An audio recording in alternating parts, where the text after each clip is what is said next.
Good morning student. Chapter number 1 solid state. हम लोगों ने ये पढ़ा कि सॉलिड में पार्टिकल्स एक डेफिनेट शेप और ज्योमेट्री में अरेंज होते हैं। इन पार्टिकल्स को स्फेरिकल शेप मानते हुए, गोल मानते हुए, अब इनकी क्या अरेंजमेंट होगा, पैकिंग होगी, उसे कहा जाता है close packed structure. Close packed structure का मतलब पार्टिकल्स का 3 डायमेंशन में अरेंजमेंट, कि वो 1, 2 और अपर साइड में 3 डायमेंशन में कैसे अरेंज होंगी।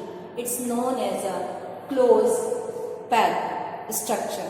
अगर आपके पास बॉल्स हैं और डिब्बे में उन्हें भरना है, सबसे पहले आप एक लाइन में जमाएंगे, सिंगल लाइन, चाहे वो ऐसे जमे चाहे वो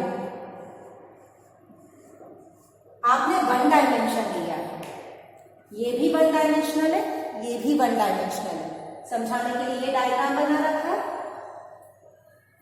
किसी क्रिस्टलाइन स्ट्रक्चर में एक पार्टिकल अपने आसपास कितने पार्टिकल से एडजॉइंट जुड़ा हुआ है, attached, it's known as its coordination number. ये कोऑर्डिनेशन नंबर चैप्टर नंबर 9 के कोऑर्डिनेशन नंबर से अलग है, इसीलिए कंफ्यूज ना हो। कोई भी क्रिस्टलाइन पैक्ड स्ट्रक्चर में कोई पार्टिकल अपने आसपास कितने पार्टिकल से जॉइन है, attached, it's known as its coordination number. इस स्ट्रक्चर में अगर इस पार्टिकल को देखूं तो ये अपने आसपास 2 पार्टिकल से जुड़ा है, इसलिए इसका कोऑर्डिनेशन नंबर है 2। आप कहोगे मैडम ये लास्ट नहीं है, हजारों करोड़ों अरबों, आपको पता है 1 मोल में 6.023 × 10⁻23 मॉलिक्यूल्स होते हैं। तो यहाँ पर बहुत सारे एटम्स या आयंस, आप जो क्रिस्टलाइन स्ट्रक्चर में होंगे उसकी बात करेंगे, तो आपको कॉर्नर वाले ना देखें, किसी भी मिडिल वाले एक को ले लें और उसके आसपास से उसका कोऑर्डिनेशन नंबर निकालें।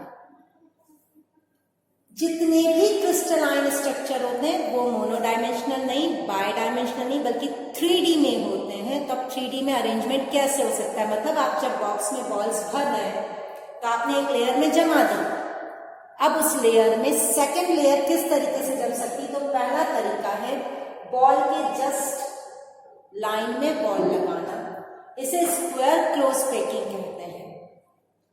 यहां पर ये जो जगह है खाली, इसे वॉइड कहते हैं।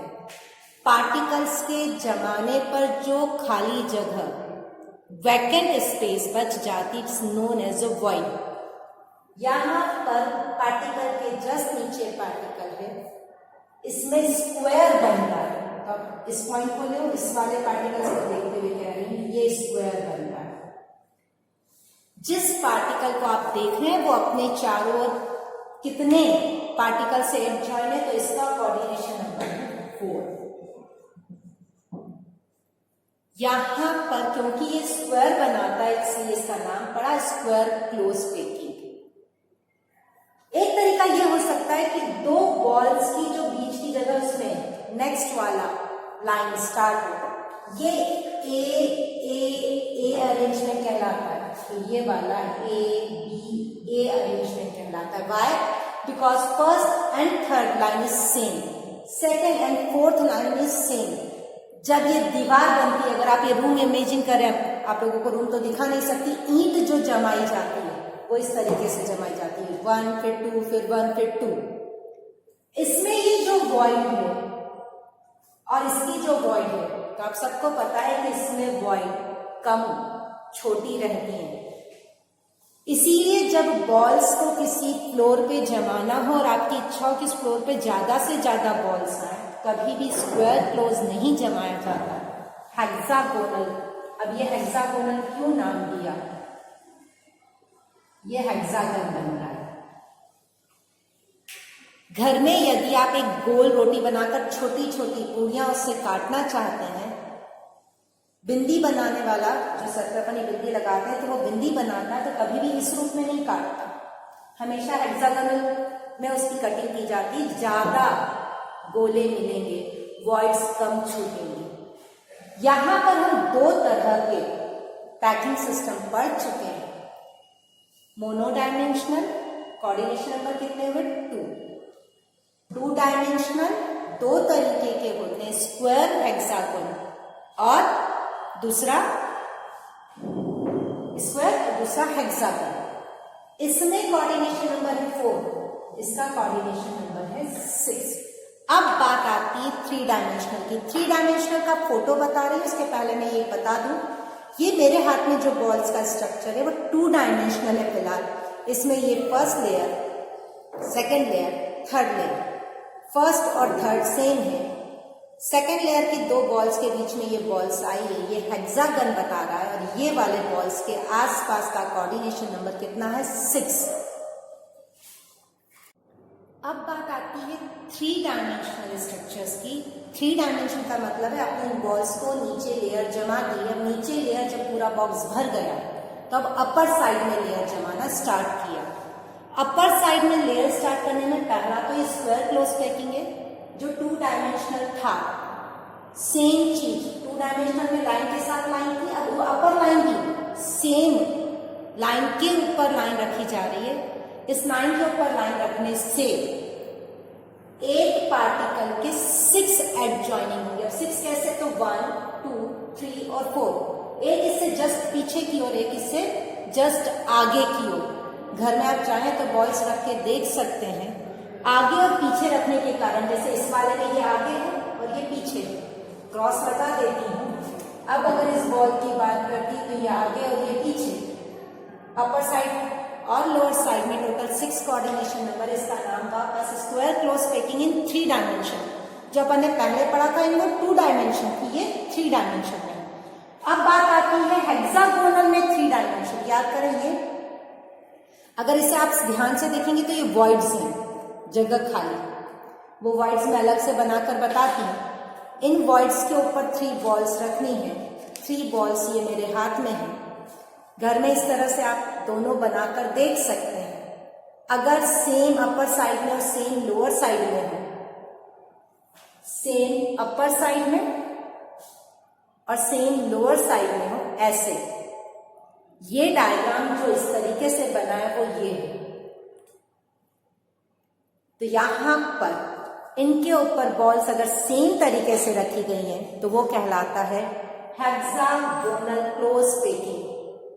अगर फर्स्ट और थर्ड रो रिवर्स हो, अब इस रिवर्स का डायग्राम बड़ा सा बनाकर बताती हूँ, इसे मिटा रही हूं। मैं पहले ये वाला डायग्राम बनाऊं,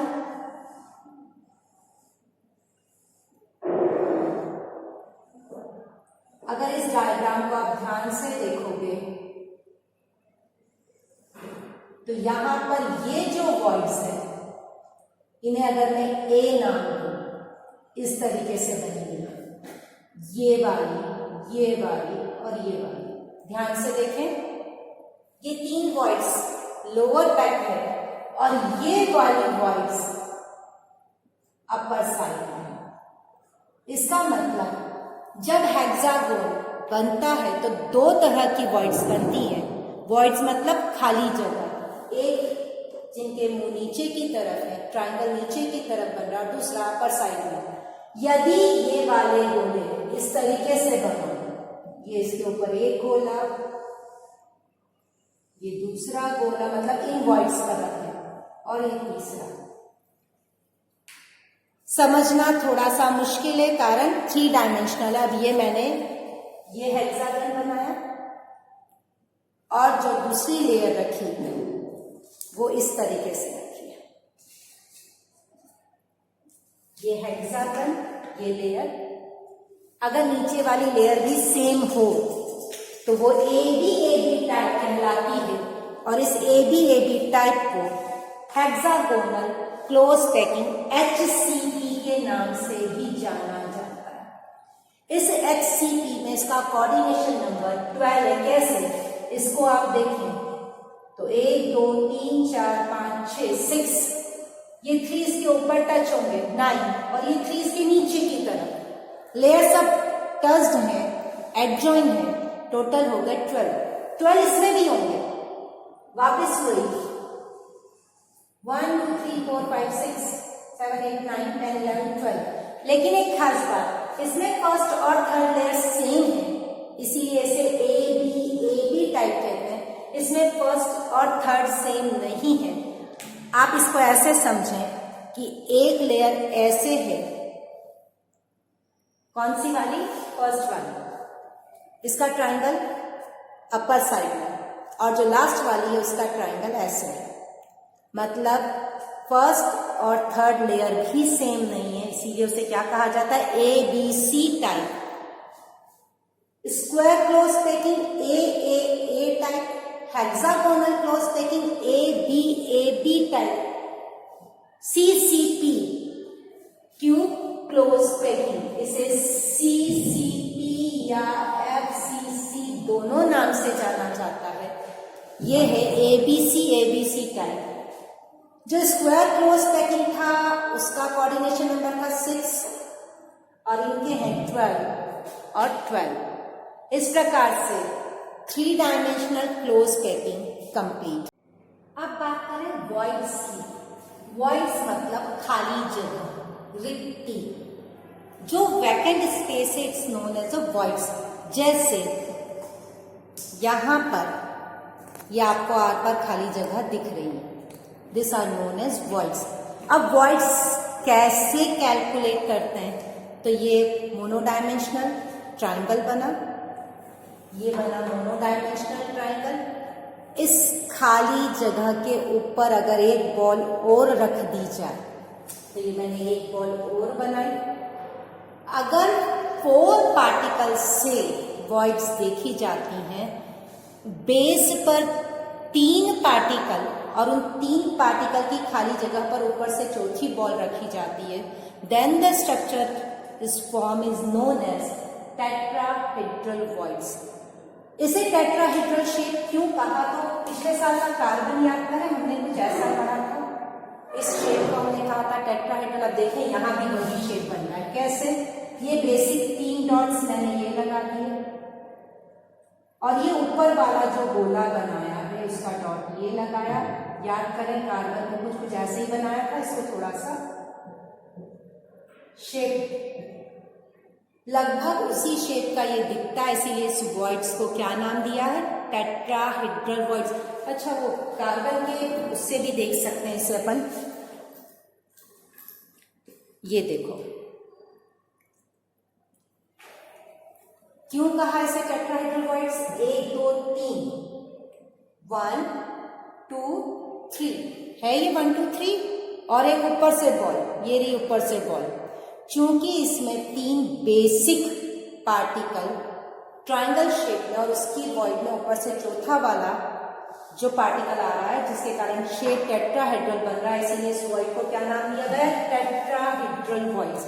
अब आप ये सोचें, 3 पार्टिकल नीचे रखे, वापस डायग्राम बना रही हूं, बेस में सेम ये, और एक और 3 बिल्कुल ऐसे कैसे, लेकिन वो रिवर्स उसके ऊपर रख दिए। अगर इसका ट्रायंगल ऊपर की तरफ जा रहा है तो ऊपर वाले का ट्रायंगल नीचे की तरफ, ये ट्रायंगल ऊपर ट्रायंगल नीचे। तब उसको बनाने के लिए 1 2 और 3 डायमेंशनल स्ट्रक्चर्स बहुत एक दूसरे में मिक्स हो जाते हैं, इसीलिए पढ़ते समय बुक खोल कर रखें सामने, उसे ध्यान से देखें। इस डायग्राम को बनाने के लिए इसे मैं ऐसे बनाऊं, ये नीचे वाले 3 ट्रायंगल, ये ऊपर वाले इसके रिवर्स ट्रायंगल। आप कहोगे ये स्टार शेप बन गया, ये स्टार नहीं है। कैसे नहीं है? देखिए ध्यान दें, हम लोगों ने ये स्ट्रक्चर नहीं पढ़ रखा है, ये मैंने डॉट्स नहीं मिटाया, ऐसा स्ट्रक्चर आपने नहीं पढ़ा था। कुछ याद आ रहा है? ऑक्टाहेड्रल शेप पढ़ा था। तो इस वॉइड्स का नाम है ऑक्टाहेड्रल वॉइड्स। अगर 4 पार्टिकल से बन रहा है, आप किसी छोटी जगह को देख रहे हैं तो टेट्राहेड्रल वॉइड्स होंगी। ज्यादा 6 पार्टिकल से देख रहे हैं तो ऑक्टाहेड्रल वॉइड्स। किसी भी क्रिस्टलाइन स्ट्रक्चर्स में जितने पार्टिकल्स होते हैं, जैसे एफसीसी में पार्टिकल्स थे 4, बीसीसी में थे 2 और एफसीसी में था 1, तो मैं n मान लूं, if there are n particles, then the voids of octahedral is n, मतलब जितने particles होते हैं उतनी ही octahedral voids होती हैं, और उसकी डबल टेट्राहेड्रल voids होती हैं. अगर किसी क्रिस्टलाइन स्ट्रक्चर में 8 particles हैं तो 8 octahedral voids हो जाएंगे और 16 tetrahedral voids. If there is n particle, then n octahedral voids and 2n tetrahedral voids. So total voids हो जाएंगे 3n. voids मतलब खाली जगह. खाली जगह को पढ़ने के लिए दो नाम है हमारे पास. एक टेट्राहेड्रल voids जो कि 4 पार्टिकल से मिलकर बनी है, और दूसरी ऑक्टाहेड्रल voids जो कि 6 पार्टिकल से बनी है. टेट्राहेड्रल voids में ट्राइंगल बेस है और एक पार्टिकल ऊपर से है. ऑक्टाहेड्रल voids में 2 हैं ट्राइंगल्स जो एक दूसरे के अपोजिट डायरेक्शन में रखे हैं. बेस में 3 पार्टिकल्स और उसके ऊपर 3 पार्टिकल्स, जिसके कारण ऑक्टाहेड्रल शेप बनता है, इसीलिए उसे ऑक्टाहेड्रल voids कहा गया.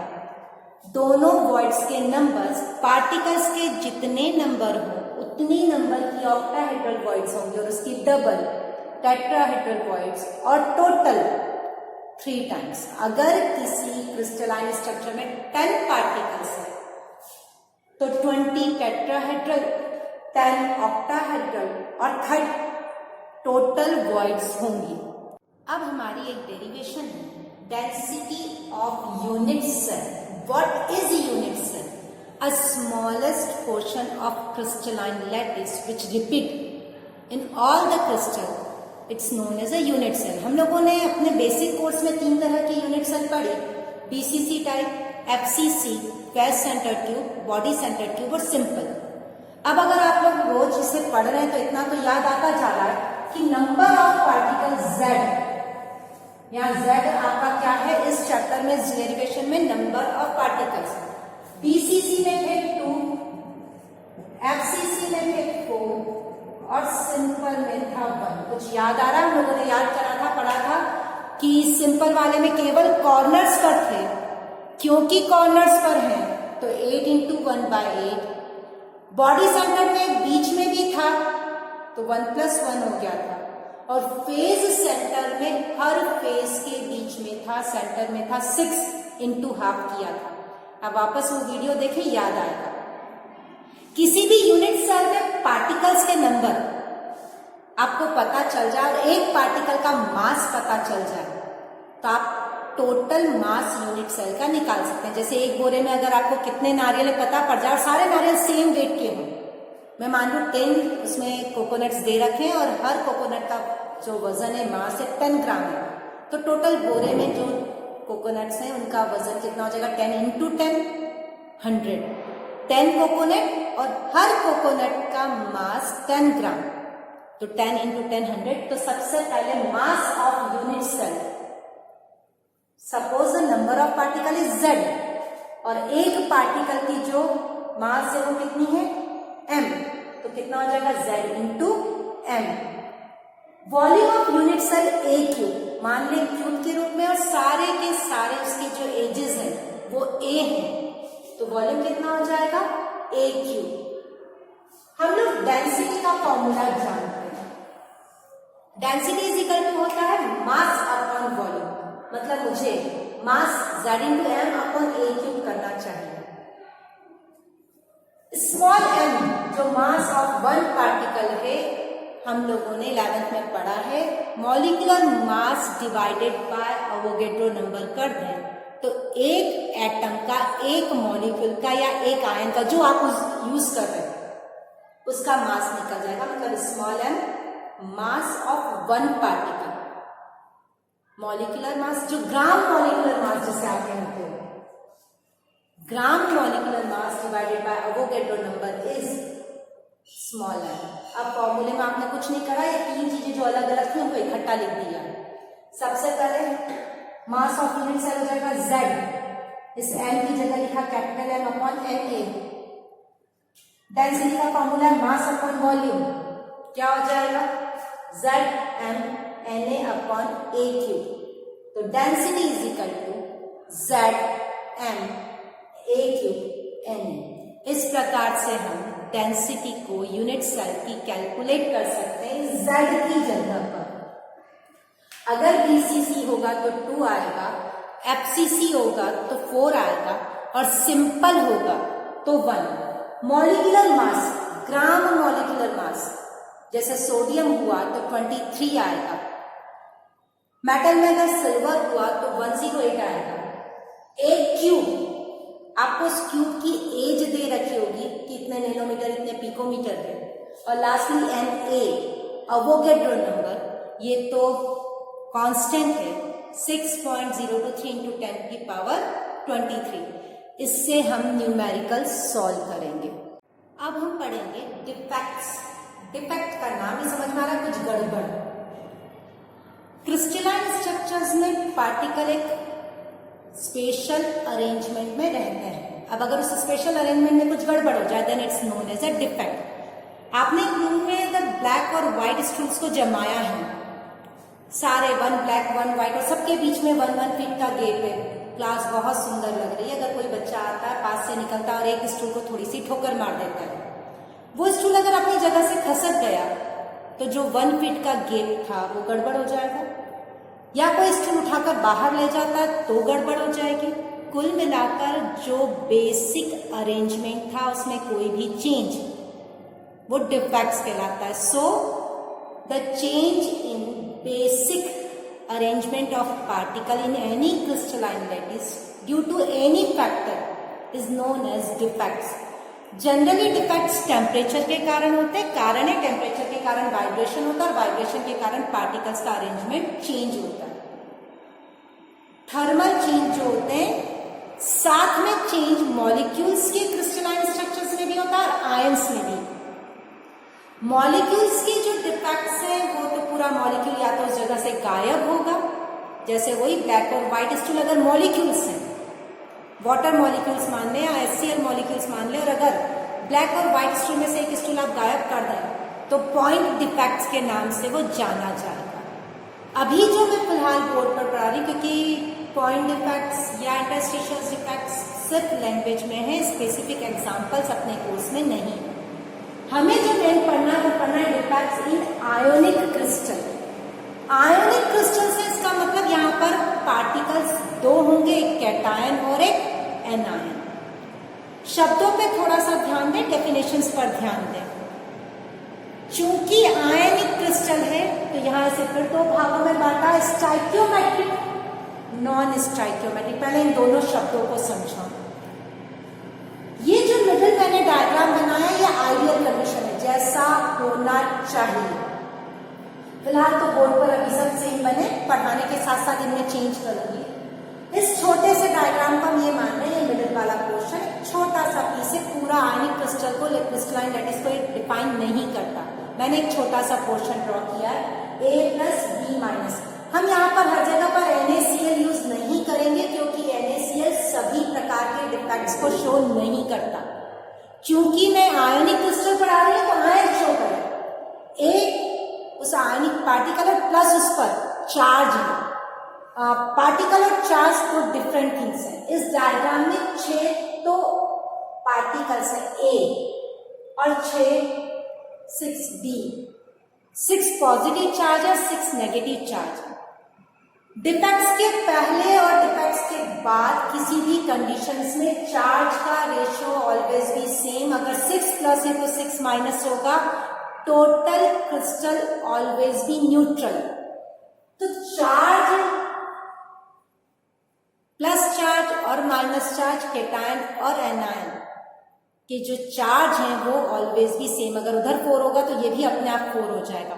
चेंज हो सकता है नंबर ऑफ पार्टिकल्स। यदि डिफेक्ट के पहले और डिफेक्ट के बाद ratio of cation and anion will be same, then the defect is known as stoichiometric. Ratio की बात हो रही, नंबर्स की नहीं। अभी फिलहाल 6A है और 6B, मीन्स रेशियो हो गया 1:1। डिफेक्ट के बाद भी अगर A और B के बीच में रेशियो 1:1 रहता है, then it's known as stoichiometric defect. और यदि रेशो चेंज हो जाता है then it's known as non-stoichiometric defects. वापस से, if there is same ratio between particles cation and anion, then that defect is known as stoichiometric defect. If there will be change in ratio of anion and cation after defect, defect के पहले और defect के बाद अगर ratio वही है stoichiometric, change हो गया नॉन स्टाइक्योमेट्रिक. स्टाइक्योमेट्रिक डिफेक्ट को फिर दो पार्ट्स में बांटा है, शॉर्ट की, फ्रैंकल. ये आपकी ओरिजिनल कंडीशन है जिसमें 6A प्लस और 6B माइनस बना है. चार्ज है 6 और 6, पार्टिकल्स है 6 और 6, रेशियो विल बी 1:1. अब शॉर्ट की डिफेक्ट इस डायग्राम में समझा रही है, उसकी ओरिजिनल कंडीशन ड्रॉ कर रखी. यदि किसी डिफेक्ट में सेम नंबर ऑफ केटायन और एनायन लैटिस को छोड़कर बाहर चले जाए, एक खास बात, ये जो बीच का गेप बना हुआ है it's known as a interstitial space. जो बीच में आपने स्टूल्स जमाए, स्टूल्स के बीच में जो गैप है वो क्या कहलाता है? Interstitial space. यदि क्लास में ब्लैक 10 स्टूल और ब्लैक व्हाइट 10 स्टूल रखे और आप एक एक दोनों स्टूल को बाहर ले गए, यहाँ 6A और 6B है, यदि एक A और एक B कहीं से भी बाहर चला जाए, अब रूम में प्लस चार्ज तो हो गए 5, माइनस हो गए 5, न्यूट्रल हो गया. लेकिन अगर A के नंबर्स देखें 5, B के नंबर देखें 5, रेशो इज अगेन 1:1. डिफेक्ट के पहले भी रेशो 1:1 था, डिफेक्ट के बाद भी रेशो 1:1 है. Then the ratio defect is known as stoichiometric defect. और इस प्रकार का डिफेक्ट शॉर्ट की डिफेक्ट कहलाता है. अब बात आती है यहाँ, शॉर्ट की डिफेक्ट में डेंसिटी कम हो गई, पहले टोटल 12 पार्टिकल्स से 10 हो गए. तो शॉर्ट की डिफेक्ट में same number of anion and cation leave the lattice, so the density will be low. Voids बन गए, खाली जगह ज्यादा बन गई.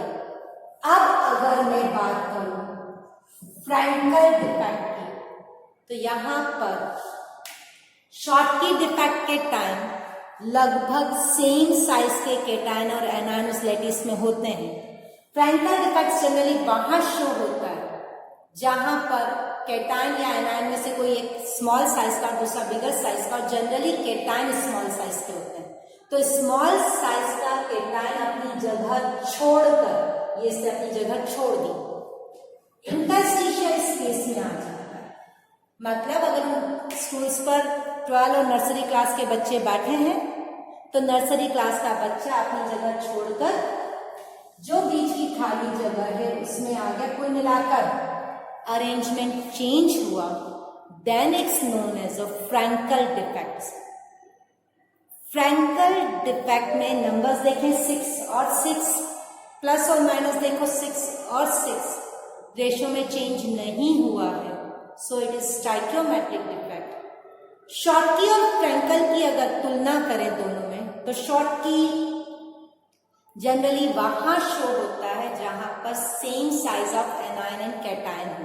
फ्रैंकल वहां शो होता है जहां पर दोनों के साइज सेम ना हो.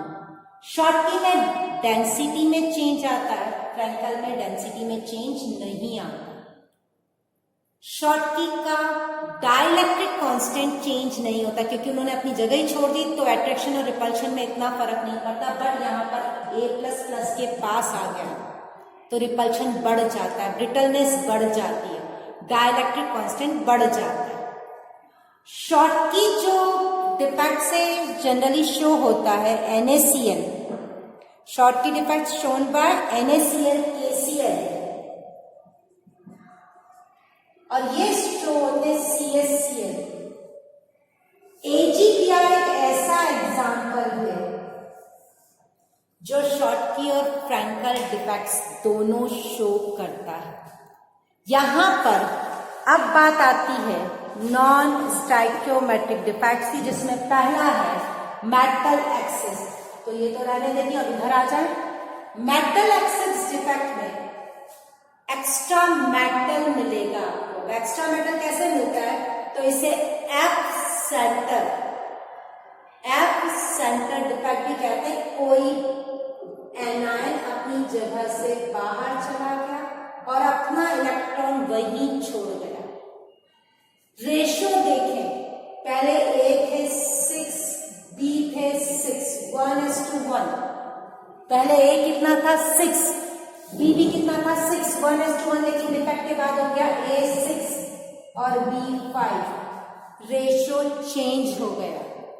सो it's known as non stoichiometric defect, जिसमें